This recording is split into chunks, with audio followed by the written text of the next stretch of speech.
Hello everyone. Yes, welcome back. My name is Jane. I am the procrastinator on here, and I'm Taoyong _ on Instagram, and this is a podcast about things I knit mostly. So yes, it's been a while, which means I've done a lot of things since the last episode. Thank you for joining me today. I hope you enjoy.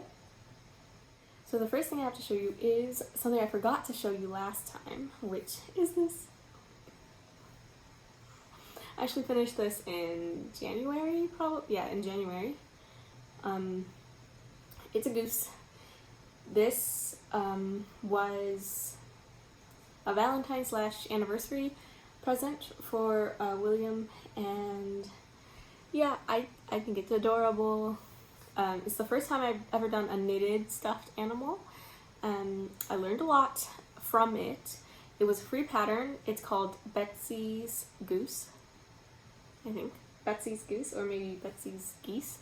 But I found it on Ravelry, and the pattern is like you either chose to do a white goose, or I think there's like a brown goose where it's like brown, black, and probably white is the other color, or maybe like a tan and white or something like that. But I mean, it's the same shape, but she tells you how to change colors if you want the like Canadian goose or something. I don't know what those gooses are called, but I grew up with those. I've literally never seen a white goose in my life, but when I think of goose, for some reason I do think of the white goose. Maybe it's like a mother goose association. But yeah, this is Goose.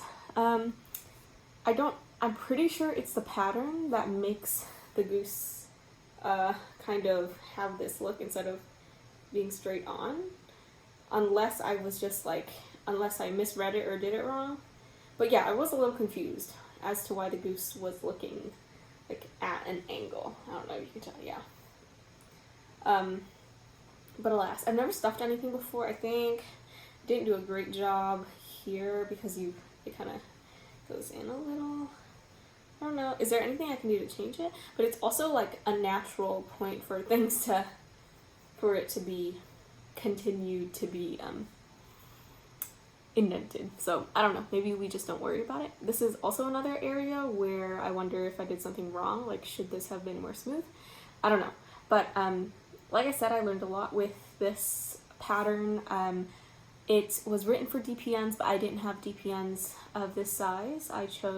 This is acrylic yarn, something from Michael's, like really cheap acrylic yarn, because William's allergic to wool, and it being a stuffed animal, and I don't knit solid colors usually, so I was just like, yeah, and I can't imagine myself knitting anything white, or this color orange. Maybe I would. I think I would knit something this color orange. But alas, I used like acrylic yarn from the craft store. And I did it magic loop instead of double pointed needles. It was a very quick knit. It took me a while to understand some of the directions because the construction's very complicated and I've never knit an animal before. So, it requires, like, I don't think this is how it was. And it's a free pattern, so it doesn't matter anyways, but if I tell you how it was made. But I think I knit the body here first, and then I knit this part, and then this part, and then this part, and then the tail. I know the tail was last. I'm not sure. But yeah, I think my younger sister says she thinks I overstuffed the body, which might be the case, because you can kind of like, she's a little stretched out versus other areas where it's a little less stretched. But I don't know, it's pretty cute to me. Yep. The main things that I learned about were, I did short row shaping. Is short rows and German short rows the same thing? I don't know, but I've never done that before, where you like knit and then turn, knit and turn. If I had to do it again, I'd probably have to look up a tutorial again, like It's definitely not something I remember, but it wasn't as intimidating as I thought it would be. Yeah, so I think this is some short row shaping here, and then some short row shaping in the head. I had a lot of trouble with the eyes, actually, but eventually I figured it out. And then the little feet. I wish the feet were different. I think I did it to the pattern, but I wish it had more of a, like, I wish the two edges were more pronounced, versus here I kind of think it looks like an arrow. But, you know, I don't know. I'm very proud of myself for this achievement, and I think it looks pretty good overall. Yeah, so I think Goose just sits on the shelf. And yeah, like, I wish this, I don't know, I think that's the pattern though, I don't think that's me, but I couldn't find a pattern, any Goose patterns really. This was the best one I found, and it was free. But yeah, I like it. It's very soft, which is nice. Okay, next. Okay, so these. Yeah, boy. I finished these. I think I showed them to you last time, and I had only done one, or I had done one minus the thumb.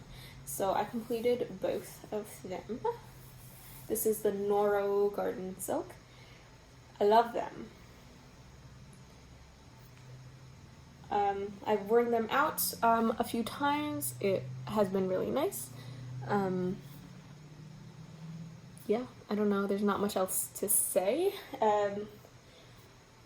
I think I just found a free fingerless mitts kind of pattern and modified it a little, because all the patterns always like tell you to do ribbing here and ribbing up here, and I didn't.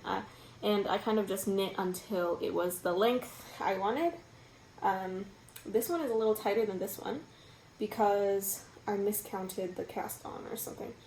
So this is a better fit. I think this is like, actually, I don't want to tell you how much this is because I couldn't remember. It was in the 40s, 44 or 48, but that's a big difference. But yeah, I really like it. I really like it. And I did these on 9-inch circulars, and then the thumb I did magic loop. But yeah, those are the finished objects. And what else? And then I finished socks. I don't have any socks on the go right now, which is very surprising, but I finished the 2 socks I did have. So this is Barocco Comfort Sock. These took me so long to make, I don't even know why. And they don't fit me that well. So yeah, I don't know what to do about that. I literally have only knit maybe like 2-3 pairs of socks that fit super well. The rest fit okay. So I don't know. But I have, with each sock, I kind of do something different because I'm like learning something different, or I'm experimenting with a different way to mess with my recipe or something. Like, I don't know how to explain it, but I do something a little different each time, or like the variables are changing pretty much all the time, which would make sense why I can't replicate my results. But this is Crazy Sock Lady's Vanilla Sock Pattern, 56 stitches, and I have been doing a shorter leg. So this is a 25 round leg, 20 cuff. So visually I really like how it looks, but actually when I put it on my foot, I think it is a little shorter than I want it to be. So I think next socks I would probably do closer to 30 or 40 rounds for the leg. But yeah, I mean, I really like this yarn. It's really, really soft. Barocco Comfort Sock. It's an acrylic yarn. Acrylic nylon something blend, but there's no natural fibers in there. Yeah, look at this freaking hole, guys. Like, what do I do about the hole? I don't know. But these socks are at the same size. So that was a problem I was having before, is like one sock would be bigger than the other, and I'd always thought that was because I like always tried the first one on before knitting the second one. I didn't do it this time, and it didn't happen this time, so maybe that did fix it. I don't know. Because I say I don't know because I did the same thing for this pair. They are not exactly the same. Well, actually, they are. For some reason, I thought they weren't, but they are. Okay, so maybe that was my issue. But this is... Man, I already forgot the dyer. But I think it's like a Caribbean colorway. But that's not helpful if you don't know the dyer, huh?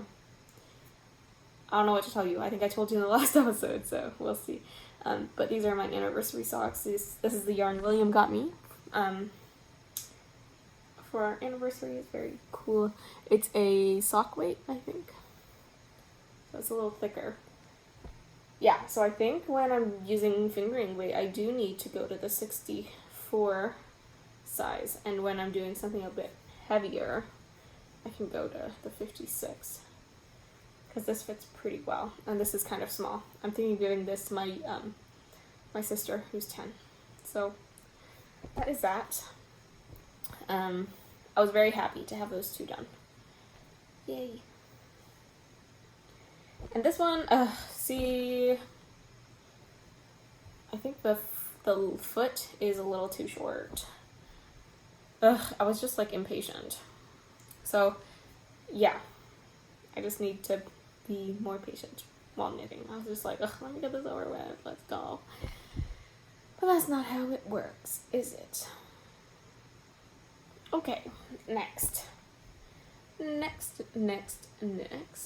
Oh, this is my last completed object, and it's the most exciting one. I finished it 2 days ago. It is my rice jumper from We Are Knitters. It's very beautiful, very nice. So, how should I do this? I think I will talk about it before putting it on for you to see. So this is a knitting kit and pattern from We Are Knitters that I got for Christmas from William. And the pattern is just a seed stitch drop shoulder sweater construction with a boat neck, and yeah, seed stitch, and everything is knit flat and then seamed together. But if you watched previous episodes, you know I didn't knit it flat because I don't like to seam things, or I would like to avoid seaming. Or that's what I thought. Who knows, maybe I'm fine with it. But in my brain, I'm like, oh, I don't want to seam. So what I ended up doing was, first I knit the sleeves first, which in hindsight, I shouldn't have done that. But maybe I should have, and I'll tell you why. But anyways, I knit the sleeves first. The sleeves were knit to the pink, because that's what the pattern called for. 3 color blocks instead of 4. And then I knit the body. So I knit everything in the round, and then I split for sleeves, and then I knit up until the neck. And I just did some math to try to convert it close to the number of like stuff. But then while I was working on the body of the sweater, I was over at William's house, like his parents' house, and his mom's a knitter, as we know. And she was telling me that, she was telling me something about, when I split for sleeves, I should like bind off like 4-ish stitches so that the armpit area wouldn't be so awkward. I was like, oh, that's a good idea. So I did that, and then she was also telling me that I think there was something about shaping, and then I was like, oh yeah, maybe I should shape it a little, and like, because I was worried that it was too large. So I did decrease a few stitches, and then you know, I knit it up, and I was planning on knitting, when I split for the sleeves, I was planning on just knitting things back and forth, but she suggested that I just keep it in the round, and basically I don't know how to explain this. When she explained it, I didn't get it either, but I just did it. So you have 2 on one cable. I had 2 sets of live stitches, and say this was like the beginning of round. I would knit here, and then go back. And then like that. I was knitting like that, basically. Yeah. Like imagine you're knitting something flat, but 2 things. Like if you're knitting things 2 at a time, I guess. Except they were, in the space they were like this instead of like this. So yes, that is what I did. And I think that slowed me down because sometimes I would get confused if I needed to keep going or if I needed to turn around. Sometimes it was hard to remember. But yeah, in the future I think I would just knit it flat back and forth, but then the problem is like tension or things not matching up. So that was the argument for knitting things 2 at a time, I guess. But yes, I did that, and then because I'd done the decreases, it left me with not the same number of stitches as the pattern, and I freaked out a little, and I didn't want to do the math, but then I did, and I just put 2 stitch markers where the neck was, and then I seamed the shoulder, and then I went to attach the sleeves. And that is when I realized that the sleeve was too short. So what I ended up doing was picking up stitches from that's when I realized the sleeves were too short, and that I didn't do this part correctly. So there weren't enough stitches around the armhole area to accommodate for the sleeves. Or it appeared that way. I don't know. So what I ended up doing is, I think my armhole is here, like around here somewhere, and I just picked up stitches below. So if you look on the inside, I made a dart essentially, kind of. I don't know if you can tell. Yeah, there are a lot of unwoven ends. I kind of like made a dart. I don't know if that made sense. Like if this was the armhole, I picked up stitches a little further down and up. But yes, that's what I did, and then I started just knitting until I got to the length of sleeves that I wanted. So, which is why I say if I were to do it again, I would have done the body first and then done the sleeves. But that's why I was saying if I had done that and followed the sleeves to pattern, I would have gotten a shorter sleeve. And I wouldn't have liked that. So in this case, it worked out that I did it a little unconventionally. But yes, and then I picked up for the collar, and then I had to think about what to do with collar, because when I tried it on without the collar, it did look kind of good, but I knew that I was a collar person. But I was like, maybe I can get away with not doing a collar and it'll be fine. And then the more I thought about it, the more I was like, no, I need a collar. So yeah, then I just did a collar. I knit, double the height. This is a rolled collar. So I knit double the height I wanted, and then I bound off here. But yeah, that was a lot.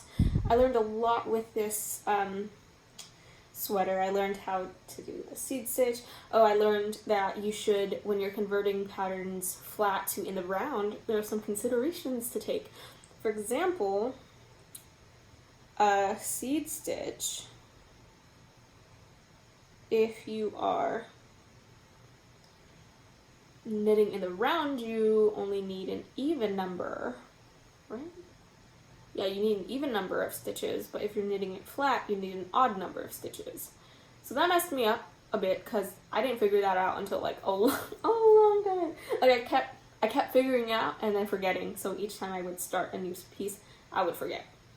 But yeah, that was one of it. So sometimes I had to like increase or decrease randomly, but that's okay. So that's one thing I learned. And then another thing that William's mom told me that I didn't know about was I think you need to like subtract a few stitches when you knit something in the round, because when you knit things flat and seam it together, the seam will like lose you an inch or two with, you know, the measurements of the garment itself. So if you want those same measurements, you should decrease it a little bit. So yeah, those were things learned. And then, oh my gosh, did you guys think about how I attached live stitches to a bound off edge? Because I was so confused. I was like, what do I do? Is this possible? And all the tutorials were in stockinette. So yeah, I did not do it well, because I should have just lined it up. I lined it up slightly off, like one stitch off. But I think it's not super noticeable what I did. It's a little noticeable, not too noticeable. Like you can see these are 2 knit stitches instead of a knit and a purl. And then a knit. Yeah, so I could have just lined it up better, but I think it still looks pretty good. How did I do it? I don't know. I think I did it, it feels similar to like a Kitchener stitch to me. I just did it in pattern. So, but then I realized I shouldn't have done it in pattern. I should have done it the opposite. So like, what I should have done is lined it up correctly, and then like, if it was a knit stitch that I was working, I should have knit it as well, because like when it comes back around, it will become a purl stitch. I don't know if that's making any sense. If you actually do have a question about it, you can leave a comment down below, and I will try to verbalize my words better. But yeah, it was a lot to learn, like how to join a live edge and a bind off edge. But I think that was like the term I looked up, and then I think I looked up like how to do it for ribbing, because this is essentially ribbing, but every round or row is alternated. And then, yeah, so that's what I did. And, you know, it turned out well, but it was just like a big hassle do. I wore it today because it was a cooler day, and I gotta tell ya, it has some wear to it already. I don't know if it's probably from the friction of my backpack. I walked for like 10 minutes. It was very warm. And I think it pilled a little. But yeah, that was much faster than I thought would happen. So I don't know. I'll just pick them off, I guess. But I've never made like a fully wool garment before, so I didn't know what to expect. And I guess I will just try not to rub it against stuff. I didn't think it was making contact with anything, but like now that I'm thinking about it, it was probably my backpack. I will put it on for you to show what it looks like. I have pictures on my Instagram too if you want to see those. Okay. Yeah, I think it looks really good. I really like my decision about the collar. I don't know if there's a better way for you because the light is this way. Yeah, I guess there's not a great way to show you. I did this sort of bind off on purpose. I don't know if how well you can see it. Yeah, you can see here. It is a crochet bind off of some sort. I don't know what the technical term is. I just saw it somewhere, like what it looked like, and I just tried to recreate it. So, but yeah, this is what it looks like. I think it's really nice, really cozy. Okay, let's see.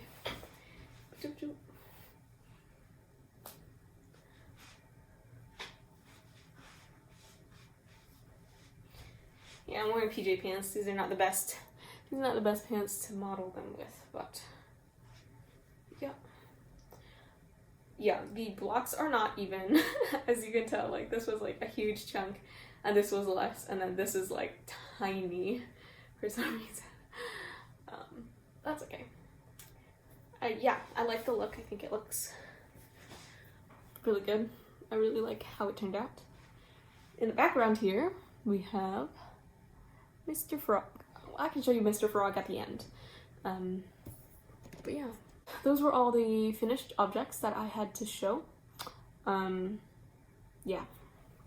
Moving on to works in progress. I only have 2, which is very surprising, but good, because like I felt a little overwhelmed. Like I finished everything. Well, I finished the 2 socks over break, and I did a big chunk of this cardigan or this sweater during my spring break. So that was a huge relief, because I was just feeling like so overwhelmed with all the things that were on my needles.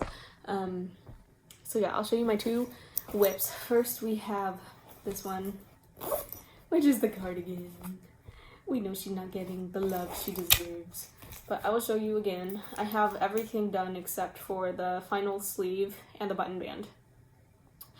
And if you remember, I was knitting this in the round, and now I understand why this sleeve is bigger than the other one. So I actually think, and what was stopping me is I was losing count of what row I was on, etc. Because, as I mentioned, when you're knitting in the round, it's easier to keep track of a chunk of a knit row and a purl row, 3 sets of a knit row and a purl row, rather than 6 rounds. So I think what I'm gonna end up doing is just cutting the yarn and starting over. So yes, that is a little sad. I was thinking of cutting the yarn and then knitting from this, but I just know that the ribbing will be like annoying to rip back, so I might just, yeah, start over. I'm gonna start the sleeves again very soon, maybe after this episode, who knows. Actually, maybe not. I have work. I have so much work. But I wanted to get the pot out. But yeah, I'm gonna start this again and knit it flat, like I should have been doing all along. But this is very interesting because I thought, oh, there it is. Okay, cool. Cool. Okay, what else are we doing, boys? That's it. That's the whip. And then my second whip is, I talked about this last time, fingerless gloves again, baby. So this is Malabrigo. It's a silk and wool blend, I think. Silk merino, something like that. It's discontinued, unfortunately, but these are gonna be fingerless mitts. Yeah, I don't know why I stopped these, but this is what is looking like so far. It's a dark green color. It's not showing up super accurately on camera, but yeah, and I kind of like the underside too, how that's looking. But it's just stockinette, nothing fancy. It was a 50-gram hank skein, so I'm hoping I have enough. I made the cuff a little shorter than these, but yeah, I'm hoping I have enough yarn for 2. If I don't, I was able to find it in stock somewhere online, even though it's discontinued. So yeah, if I don't, I'll just get another ball and it'll be an excuse to buy yarn. But I am hoping it's not gonna get to that point. When I did the thumb gusset though, I did notice that it's resulting in some of this color pooling, I think is what you call it. Here you can kind of see they're like micro stripes almost, versus here, because I did some increases for the thumb, it kind of messed up the pattern, if that makes sense. And now it's kind of pulling here, pooling here, pooling here, pooling here. But you know, that's okay. I think, yeah, I think I didn't want to continue with this because I didn't know how many stitches I should have here, because this yarn is a lighter weight than the Noro yarn. But yeah, that is the whip. Okay, that was all the whips. So, but I did want to talk about future knits, because that's exciting. So yeah, I'm sad that I finished this so late in the game because it is like it's getting warmer, but I think we will have some chilly days. Like today was in like the mid 50s today, I think, where I was able to wear this out on its own, and that kept me really warm, so that was nice. But it's also like the sort of thing where I do art in a messy way. So I work with clay and paint and photography, but alternative processes. So we're doing cyanotype and Van Dyke and just like processes where I'm working with dye and other things that have the potential to dye or stain. So yeah, it's very unfortunate. I can only wear nice stuff like once a week or something like that, but it's a nice piece to have in my wardrobe, I think. But in the future, for the spring, I talked about this maybe 2-3 episodes ago, but I am planning on knitting up another sweater vest number 1 by My Favorite Things Knitwear in Barocco Touche, which is a cotton and rayon blend, which are both plant fibers, plant-based. So this is a nice green color. I think it's showing up a little greener on camera than it is in person. It's a little more mossy in person, a little more muted, but yeah, I don't know. It's showing up pretty yellow on camera, if that makes sense. But or it's showing up bluer on camera than it is in person. It's more yellow in person. But this is it. I've already wound up 2 little cakes. I haven't cast it on because I really don't want to give myself an excuse not to work on the cardigan, because I really want to work on the cardigan, but it's just like a mental block. But these are ready. These are in my DIY sock cozies. I think I'm like 80% sure I did film a tutorial for that, so if anyone's interested, let me know. I will probably release it anyways, but if there's demand, I might release it sooner. But yeah, these are my little sock cozies, and they work great. I've used them many times before. Okay, and yeah, I think, well, that's what I have for the immediate future, is this sweater vest. But knitting plans that I have. So my cousin, I just found out, is having a baby, and that is very exciting, and I would love to make a baby knit, because I think that is very adorable. It would be very cute if a little baby got something from their aunt. Am I their aunt? Is that what it's called if it's my cousin's baby? I think I am. But I'm not like their first aunt. Or am I their second cousin? I don't know how that works. But yeah, they're having a baby. I think the baby is due,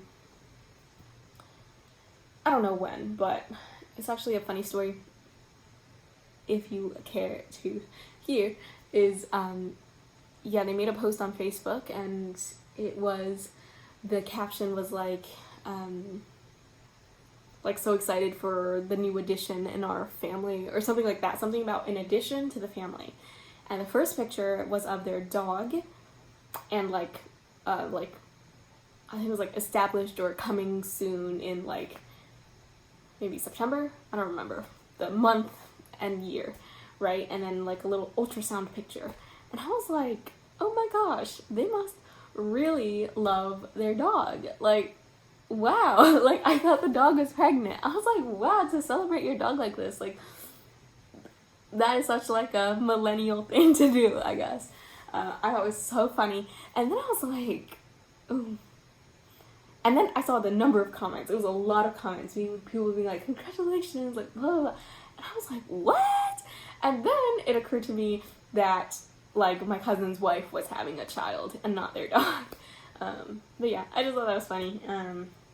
Because it wasn't like a picture of them plus their dog plus welcoming an addition to the family. It was just the dog and ultrasound being like coming next fall or whatever. So yeah, I don't know, I thought it was funny.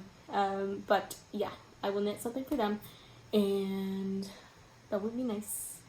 I'm thinking, I don't know what I'm thinking. If anyone has baby suggestions, let me know. I'm thinking something that's like, well, they live in Texas. Maybe I knit the baby like a stuffed animal, but I really want to knit a baby garment because I think that's cute. Yeah, I don't know, we'll see, I guess. And then the other thing, have you guys watched Turning Red? Because everyone should watch Turning Red. It's on Disney Plus. Like, I don't care, get the Disney trial. I don't know what you gotta do, but you gotta do it. You gotta watch Turning Red. I think it's like my favorite animated movie of all time. Definitely the best Pixar movie I've ever seen, which is crazy because I've, like, you know, Pixar was good when I was baby. Like, Pixar is good. Like, they make good movies, but I think this is the best movie they've ever made. I think it was so funny. It was so cute. It was so relatable. Like, resonated with me as, like, an Asian American person, but also, like, as someone who went through girlhood. And yeah, the directors and creators talked about this, but yeah, I don't think girlhood in its like awkwardness and silliness is depicted very often in media, and it was really sweet to see that. It made some people cringe, but it's like, you're 13, like, what are you gonna do? Like, I don't know, it's so cute, it's so cute, and everyone is adorable. And the main character wears, one of her main outfits is a red yoke cardigan. Is that how you would say it? It has a yoke. A red cardigan. I'll pop a picture up. But yeah, it's so cute. Her name is Mei Mei, and I really, really want to knit the cardigan and go as her for Halloween, even though I'm gonna be 22 this Halloween. Or maybe I just want it so I can feel like I'm her on some days. But yeah, and I've never done color work, and I think that would be such a fun way to do color work. But I don't know. I don't know if I should do that, but it's an idea. There's not a pattern out there as far as I know, but it looks pretty simple. Like, it's not an intricate motif. So I think it would be a little ambitious if I were to self-draft such a cardigan, but maybe not. Let me know. But as much as I like that cardigan, there's another character that I identify with more, just on a personality and vibes, who is the character of Abby. I'll put her up here. She's just like short and angry and excited and very outspoken, I feel. Very exaggerated as a character and chaotic. So yeah, I like her energy a lot, and she has my bangs right now, so I'm thinking maybe I go as her instead. And I didn't think I could knit something, but I looked closer, and her turtleneck is a knit turtleneck. I think it's just a normal knit purple turtleneck, and I think that is something I would probably wear outside of like the Halloween context as well. Like, it's just a garment, you know. So I'm thinking of maybe doing that as well. So we'll see. Yeah. She also has a watch, a really cute like baby G like type watch, which made me look at watches for a really long time, because I used to wear a watch when I was younger. And then I was like, what if I wear a watch? What if I start doing that again? But yeah, I like the chunky retro kids type watch. Yeah, so that's that. And then my last knit that I am thinking of knitting up is, so my youngest sister is 10, as I might have mentioned, and she is reading Harry Potter, and this makes me so excited because I never thought she was gonna turn into a reader, because when she was like a little younger, like a year or two ago, I would always like tell her to read XYZ. I've tried reading Harry Potter to her before, and she was like never into it. She was like, this is too complicated, like I don't really get what's going on, like etc. I don't like to read, whatever. So I was so excited when she picked up Harry Potter over winter break, and she's on the 7th book now. She's like flying through them, and it's so cute, and yeah, it just brings me warm, cozy childhood memories, even though we know J.K. Rowling sucks as a person. I'm just excited that I like share something that was such a big part of my childhood and identity with her. So that made me think of knitting her a Weasley sweater for Christmas. I think that would be cute. And I'm hoping she still likes Harry Potter by Christmas time. Yeah, I think so. I hope so. But yes, I'm thinking of knitting her like a J sweater. Yeah, we're all J's in the family, so maybe I knit it like extra big, and then like all three sisters could wear it potentially. But no, I don't know, because I don't want her to grow out of it. So, but I also want it to fit her. That's something I hadn't thought about until just now. But yeah, I think it would be really cute if I knit everybody a Weasley sweater, but I don't know how doable it is to knit 3 if it's just me and my 2 sisters, or 5 if it's my sisters and my parents. I guess Mrs. Weasley had magic. Like in one of the movies, we rewatched it over like winter break. Yeah, I saw needles in the background just going, so that must be how she does it.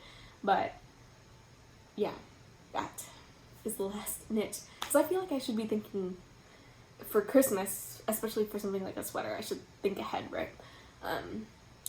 But in the meantime, I actually would like to knit a tank of some, like a camisole, or something like that at some point too. But I don't know, I really like working with wool. I've worked with wool, cotton, and acrylic at this point, and mohair, I guess, too. And I really like the wool and mohair, how the fabric feels. But I guess I also really like, and I like the look of it too, because I like how acrylic, like the Barocco sock feels, which is acrylic, but like it's much softer, but the look of a wool